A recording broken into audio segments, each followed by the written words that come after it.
കണ്ടുകൊണ്ടിരിക്കുന്ന എല്ലാവർക്കും നമസ്കാരം. നമ്മുടെ ശ്രീനാരായണ ധർമ്മ സേവാ സംഘത്തിന്റെ 57ാമത് വാർഷികത്തിന്റെ ഭാഗമായി നടക്കുന്ന കുട്ടികളുടെ ഈ കൂട്ടായ്മയിൽ ശ്രീനാരായണ ഗുരുവിനെ കുറിച്ച് ഞാൻ 2 വാക്ക് പറഞ്ഞുകൊള്ളട്ടെ.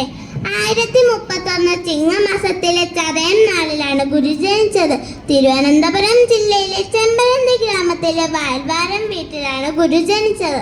മാടനാശാന്റെയും കുട്ടിയമ്മയുടെയും മകനായി ജനിച്ച നാണു പിൽക്കാലത്ത് ശ്രീനാരായണ ഗുരു എന്ന മഹാത്മാവായി ഉയർന്നത് അദ്ദേഹത്തിന്റെ സാമൂഹിക പ്രവർത്തനങ്ങളും ജനങ്ങളോടുള്ള സ്നേഹവും കൊണ്ടാണ്. ഗുരു 2ാം ബുദ്ധൻ എന്നാണ് അറിയപ്പെട്ടത്.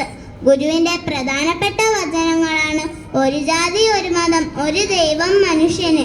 മതം ഏതായാലും മനുഷ്യൻ നന്നായാൽ മതി.